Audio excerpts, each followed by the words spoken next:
Hey everyone, welcome back to the Thought Bubble podcast. I'm Laura, an MSW student, soon to be MSW grad. I'm currently completing my internship remotely at an outpatient mental health clinic. I do psychotherapy, and I'll also be staying on after I graduate as a psychotherapist. Today, we are going to dive into all things field placements and internships, and what that looks like at both the bachelor's and master's level. I do have my associate's degree in human services and my Bachelor of Science in social work, and now in just a couple of weeks, I'll be getting my degree in my master's degree of social work with a focus in clinical practice, advanced clinical practice with children, youth, and families. As a student in both undergrad and graduate school, there was a learning curve when I first started field placements and understanding the expectations of me. Though those field placements can look differently based on if you're a BSW or an MSW, as well as what state you're in, what we'll talk about today can be widely applied to both.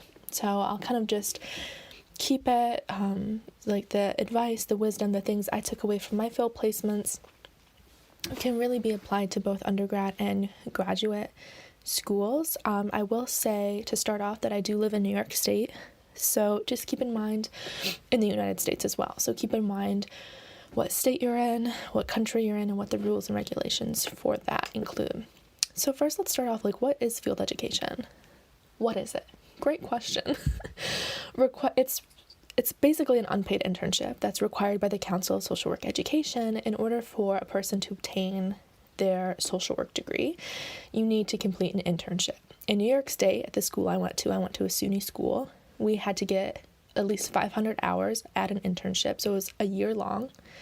As an MSW, I was advanced standing since I did have my bachelor's of social work. So when I went into grad school, I knew I would be advanced standing. I only have to do grad school for 1 year in order to get my master's of social work because I have my bachelor's in social work.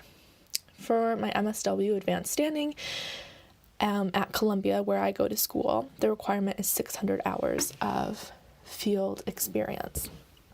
So basically, what field education means is it is an internship. You're kind of known as interns, and it's an opportunity to get the hands-on experience in the field, to kind of apply the theory, the knowledge, everything that we've learned in the textbooks, to practice and solidify your social work skills in practical situations, and also to receive feedback from the people in the field that you're working alongside, depending on what agency you're at. It's also a really good opportunity to see what kind of area of social work you want to pursue. Some people go in thinking they want to work child welfare, so then they request that their internship be in child welfare, and then they're in it and they realize, wow, no, not for me. And that's okay too. I know there can be some backlash on different field education departments because some people don't get placed where they want to be placed, and I understand that. Sort of. That was never my experience either. I was blessed in that situation where I was placed at areas that I was really excited to be placed at and had great experiences in both. And so something that we'll touch on later is advocating for yourself as well in terms of your education. But I do want to say that it's important that you make the most out of any situation that you're given, because if it is a poor field education experience, I think it's important to remember how that agency must also be impacting its clients.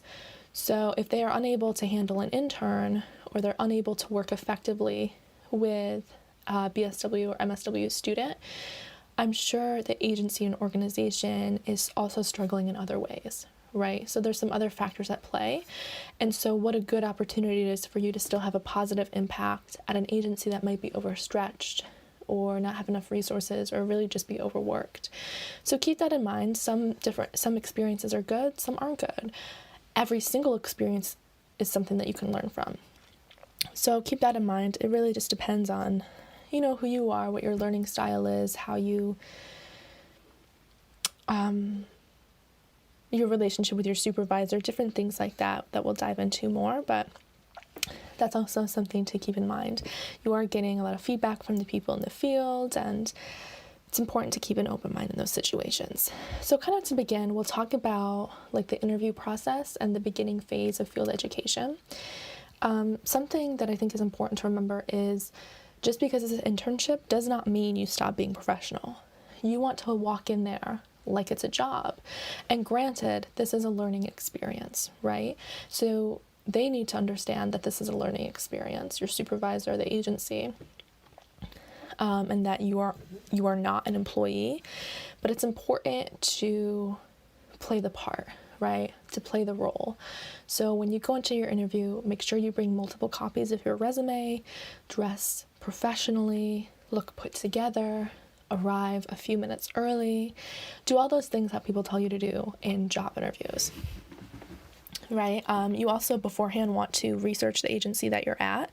I had actually done research about my agency because I wrote a paper on them in my undergraduate education, and that was why I specifically requested to intern at this organization, which was a child advocacy center, because I had done so much research on them and looking at their impact in the community.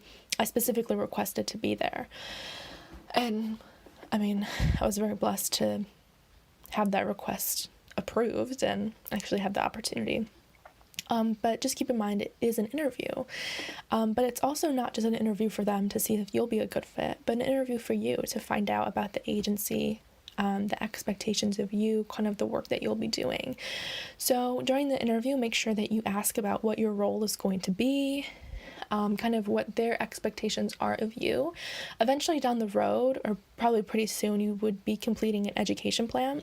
So it kind of just lays out an agreement, a contract between you and the agency, your supervisor at your agency, and your advisor. So the supervisor is kind of the person at the organization you're interning at, and then you are the intern, and then your advisor is the faculty member that represents you and helps you, who's based at the school, the university that you're attending. So just keep those things in mind. You want to really hone in on what your expectations are. Those things are going to differ based on if you're a BSW student or MSW student. Sometimes that can be a little bit of a bummer. I know I heard from my colleagues when I was in undergrad, they were BSW interns, and so they felt some type of way that the MSW students were getting more independence and getting to do those things. That's what comes with the degree, right? MSW is a more specialized degree. And so, of course, they're going to be able to do more things or be taken into more independent roles because they have an MSW, or they're at least like experiencing that. Like now I'll be graduating my MSW pretty soon, taking my licensing exam, and I'll be doing therapy with people at a mental health clinic. And so, of course, I would have greater independence rather than a BSW student because I have a different skill set. I have a different level of education.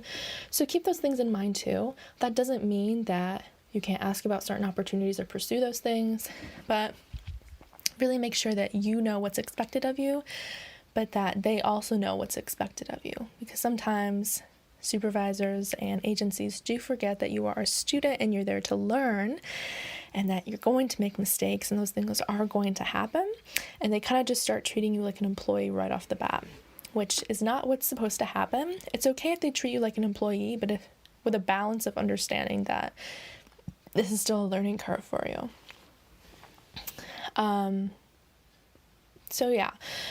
You also want to solidify a schedule. Based on how many hours are required, it's going to differ, like when you're there, how much you're working every single week. With that, you want to make sure that, you're keeping track of your hours, keeping track of your supervision hours, all of that stuff, because it usually is required to have supervision. So like an hour-long meeting every single week with your supervisor, talking about your practice, different stuff like that, which we'll get into in a little bit on what really should go down in supervision. But definitely in the beginning phase, I know for at least like the first week, maybe. Some people are just thrown into the work. Other people, it's kind of like the first few days is getting comfortable with the agency, reading up on the policies and the regulations of the agency, the hierarchy, maybe taking a look at more macro level stuff.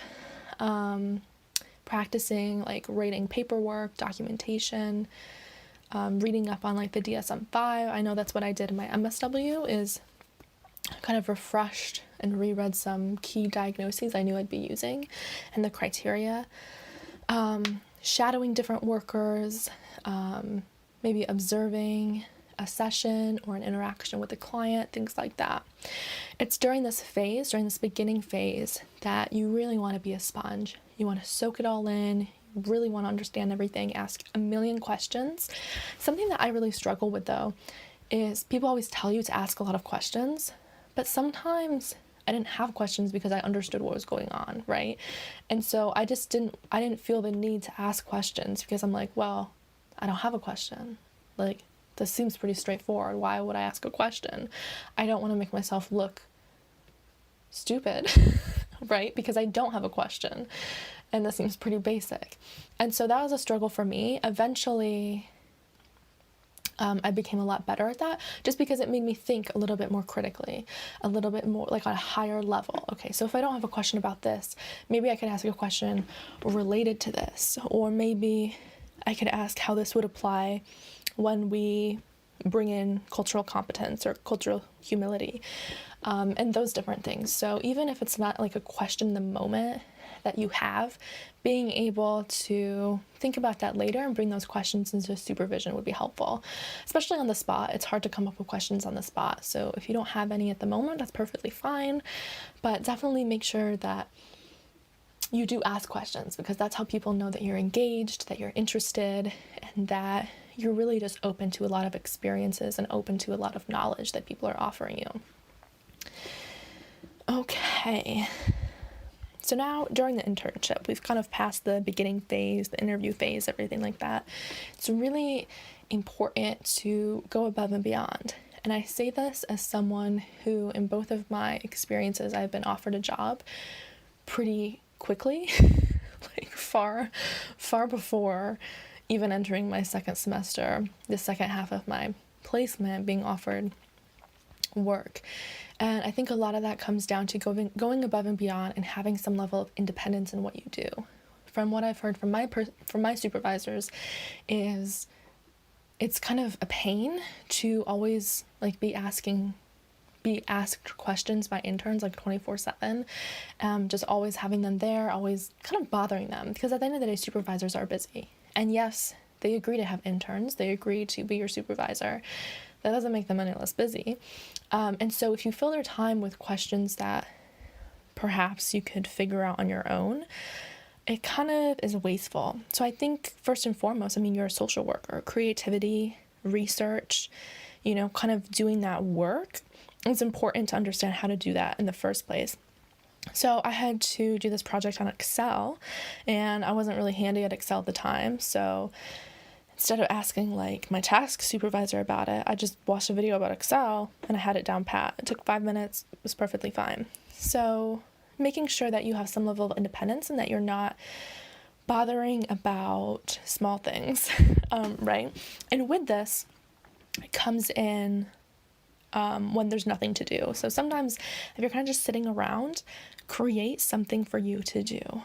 Okay, so that kind of definitely comes with taking initiative, being ready. Assess the agency. Look at the agency. Where can they grow? Are there new programs? Do you want to start a group? Do you have sessions that need to be planned out? How's the website looking? Are there different surveys or maybe some documentation? Is there a skill that you need to improve on?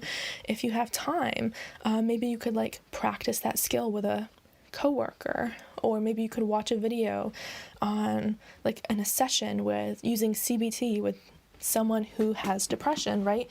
So being able to fill your time, not necessarily with busy work, but with things that would actually be effective in bettering your practice as a social worker, right? So there were times in my BSW particularly where there was kind of some gaps, especially in the first couple of weeks when we were kind of just getting into it.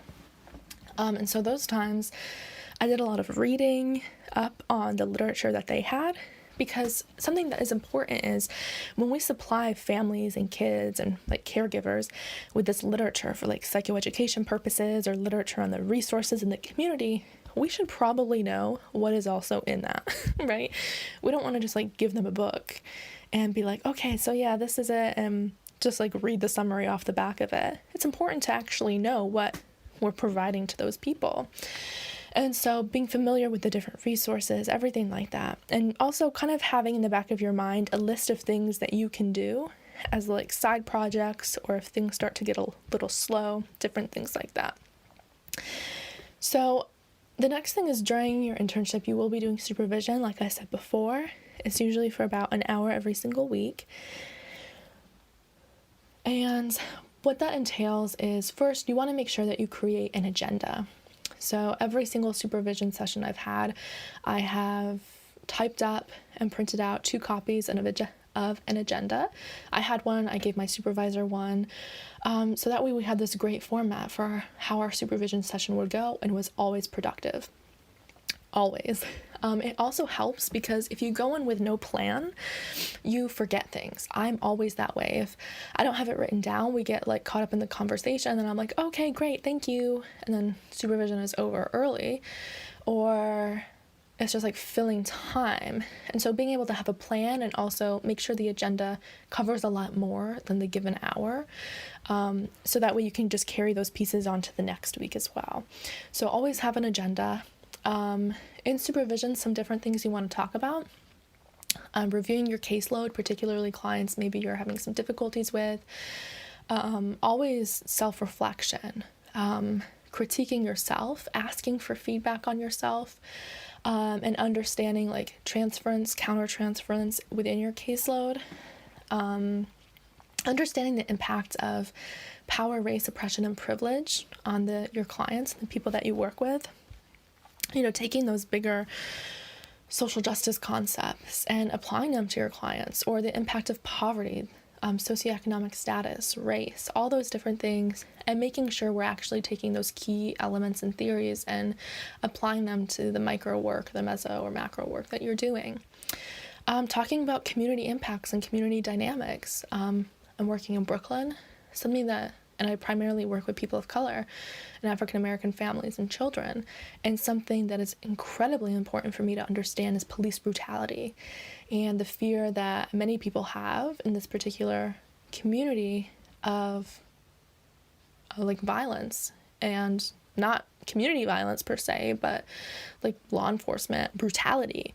And so understanding that fear of law enforcement, and also disproportionate cases of child protection, different things like that, are so important to understand when you're working with your clients in their community.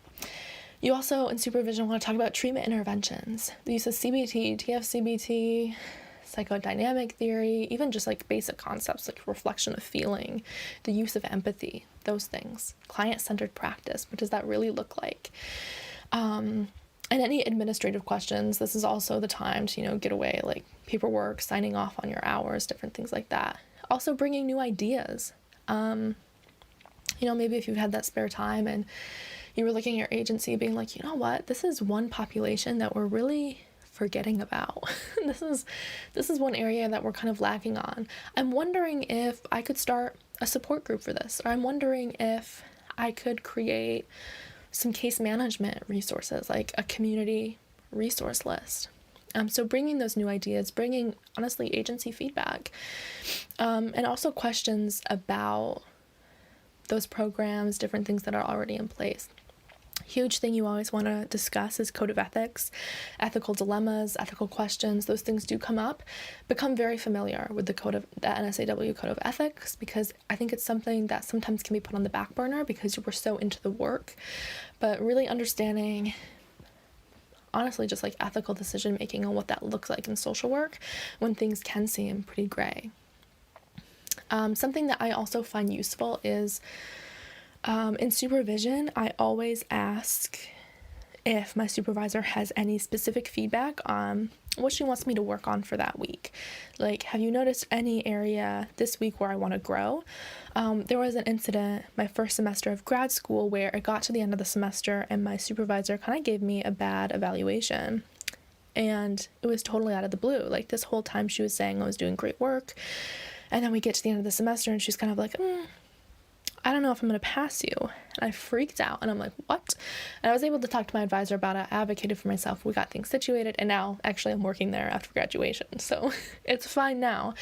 But now I've kind of implemented every single week during supervision, making sure I ask, okay, what are your concerns? Is there anything I need to work on? So that way every single week I'm checking in with her. So that way it doesn't get to the end of the semester and she just drops this bomb that she's not going to pass me. So making sure you're keeping those things in mind. Creating weekly goals for yourself, and also reviewing the education plan, because that is ultimately like the overarching thing to follow, the guideline to make sure you're staying on track and you're going toward the agreed upon goals. So in terms of supervision, those are definitely some key aspects to keep in mind. Another thing I would say during your internship is to keep an open mind. Even if this is not the particular field or area of social work you want to pursue, it's still a great experience. You're still gaining knowledgeable information that could potentially impact your future practice. Something that I found when I first started at my MSW internship at an outpatient mental health clinic, I wasn't sure if I wanted to be an outpatient mental health. For a little bit, for the first semester, I was just like, nah, I'm not really into this. I so enjoyed the child advocacy work I was doing at the Child Advocacy Center and like victim assistance and working with survivors of crime, where I was really just turned off to outpatient mental health. And even with that, obviously now I've come around to it and I love it, and I'm so into outpatient mental health and psychotherapy and everything, and this is what I want to do. Initially, I still saw a gap in where the agency was in terms of preventing child abuse, because it is difficult in an outpatient mental health setting when adult therapists are in a private room with the door closed, with children, adults, everything. Like, that definitely gives the potential for abuse to occur, right? In terms of like clinician-client relationships. And though obviously that doesn't happen, background checks are done, I had a discussion with my supervisor about it, not my therapist, with my supervisor about it, because to me I saw that gap, and I had so much work and experience in child abuse and child welfare, where I was constantly like critiquing how this agency was run and where there could be improvements in terms of protecting children from potential abuse. And so for me, that was ensuring that children had like a confidential space to maybe report incidences of abuse, or ensuring there was some kind of protocol in place, right? Making sure clinicians knew that at any moment someone could maybe call them on the phone or something like that. You also want to be mindful of confidentiality. Therapy is going on, right? So it can get a little complicated, but beginning to have that discussion at least. And so that was a new idea I brought to the table. And that was how I brought my previous passion, of child welfare, into my current placement. So even if this is not the area you want to pursue, maybe even looking at, okay, maybe I can, apply where I want to pursue to this area. Maybe if I want to work in addiction and substance use, how can I get this agency more involved in that? Or how do we impact that community? Some different other things that are pretty basic is always staying organized, having a calendar, planner, folder, whatever works for you, always having something to do, taking an interest, and always saying yes to opportunities even when you're uncomfortable. Obviously, if you're like insanely uncomfortable, perhaps if you have some of your own mental health things you're working through, like social anxiety or things like that, you want to stay within your comfort zone, or you know what I mean. But in terms of growth, sometimes we do need to make ourselves uncomfortable.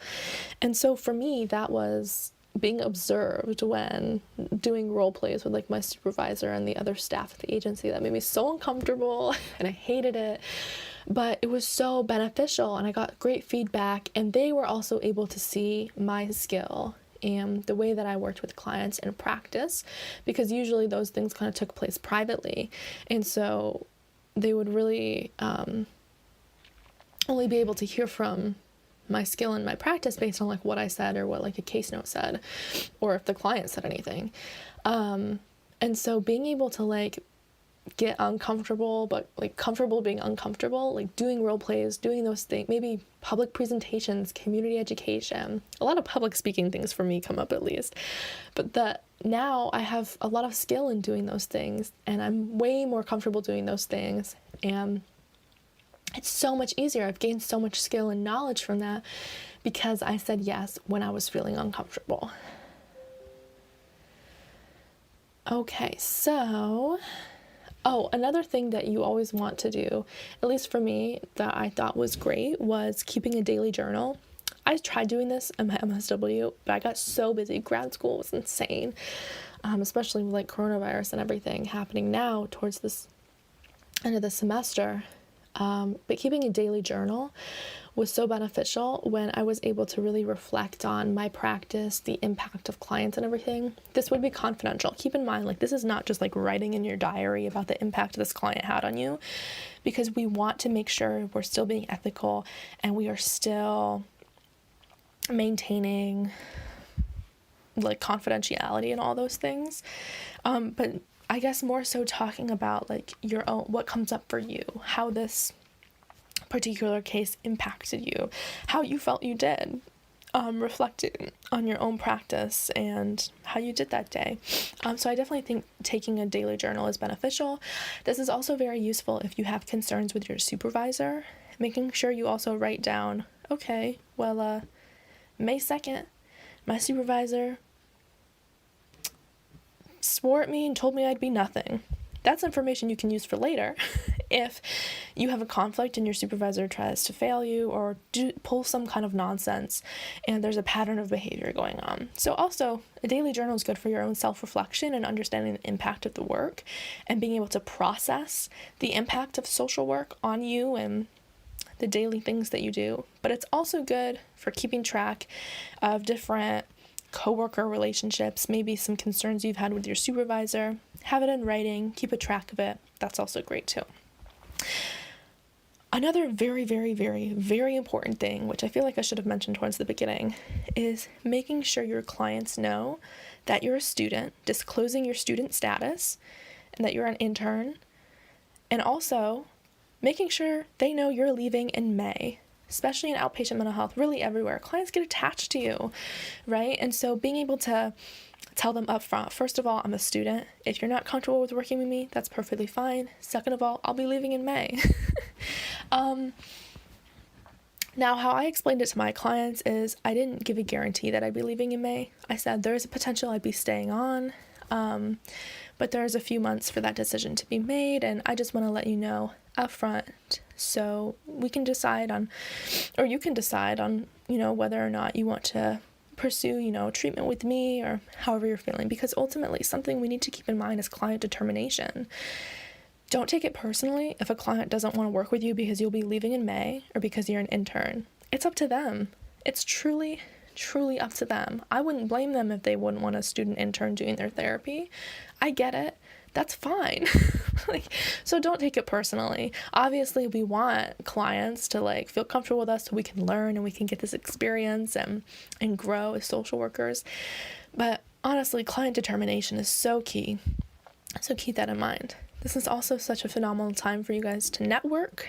I met so many different professionals, grew my connections so much at my bachelor's level internship, even now at my master's level. So always keeping in mind those connections that you have, being able to reach out to different people, in terms of what your career would look like, also having those connections, but not even that, being able to call someone up about different resources that they have at their agency, or maybe getting a quicker response because someone has seen your face and they know you personally, right? So those things matter, unfortunately, but they matter. Another important thing that I think is always good to keep in mind is you be the one to pursue getting feedback. For me, at least, it's a lot easier if I ask if there's anything I can improve on rather than someone telling me first, right? And so making sure that you're being okay, so this is how I did, this is what happened. How can I improve? Where do you see room for growth for me? Being able to approach that. And that way, I think, shows that you are ready to grow, that you're into the work, that you're interested, and that you want to be the best social worker that you can be. Also, getting a different perspective. Something that's important to remember is sometimes there's not a better way to do something, there's just a different way to do something, right? That doesn't mean your way is bad. Different people have their own style. People have their own therapy style. We're all using CBT, but some people just approach it differently, and that's okay too. So sometimes even just getting a different style or getting a different perspective on something can help you to grow and also help to give insight on to that work that you're doing.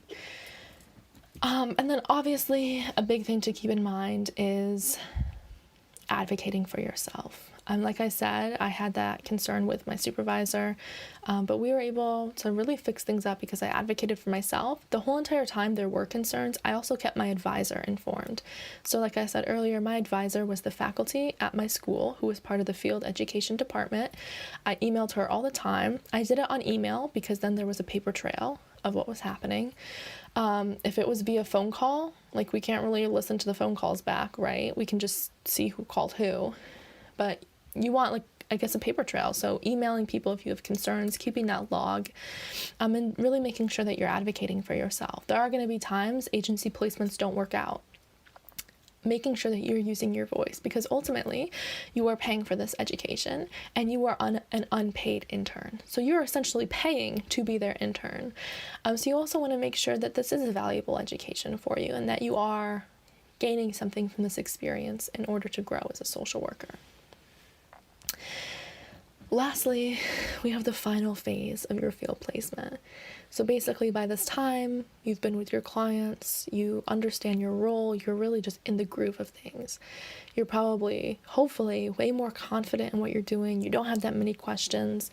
You're actively engaging in supervision, depending on what your university requires. Perhaps you're doing like weekly self-reflections, process recordings, all those things. You've really grown as a social worker because you've dedicated yourself to learning at this agency and to growing and to just soaking it all up.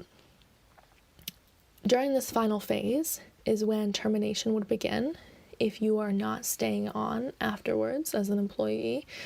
Or if you are, but you're not keeping the same clients, make sure that you begin termination. And that really just depends on the client, right? Some clients can do like a couple weeks, some take a few more.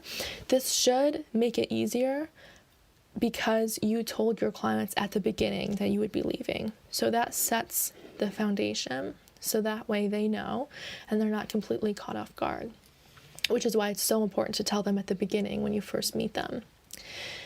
During this final phase, I want you to look at the impact that you've had on your caseload at this agency and at the community, the work that you did and how it impacted, the people that you work with, and also how it impacted you. Maybe even quantifying your cases, your successes would be helpful. Sometimes that's not helpful. Sometimes there's clients that don't show up just because they have something going on, right? And that's not really about our skill, but just about client engagement.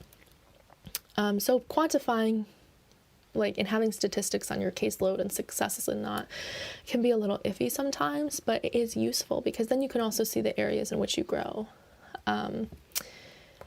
Look back on those self-reflections, right? Maybe reread a process recording or a weekly reflection you wrote at the beginning of this internship.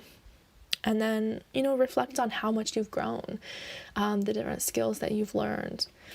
Make sure that you keep in touch with the connections that you've made. If you're leaving the agency, this is still a great agency. You know their programs and their resources. You know the clinicians here. You know if they're competent or if they're not. So you know if you can refer clients here, if they'll be in good hands, right? And so taking with you everything that you've learned. I have this gigantic 3-inch binder from my BSW I still have with me. It has so many resources, so many coloring books about going to court or about child sexual abuse, different things like that are so useful to me now because at Outpatient Mental Health, I work with a lot of people with trauma. I work with a lot of people with a history of child sexual abuse, or neglect. And so having those resources and that experience at my BSW internship has really impacted how I work with clients now at my MSW internship. Okay, so and then termination would take place and your final evaluation would occur with you, your supervisor, perhaps your advisor, and you kind of sign off on it, have a discussion on just the year of practice that you did, how you grew, maybe how you didn't grow. Hopefully it would be like a positive evaluation, but sometimes, I'm going to keep it real, people aren't meant to be social workers, and having the field experience is when they find that out.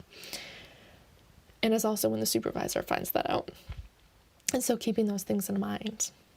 So requirements are different based on if you're a BSW and MSW, but the essence of social work remains the same.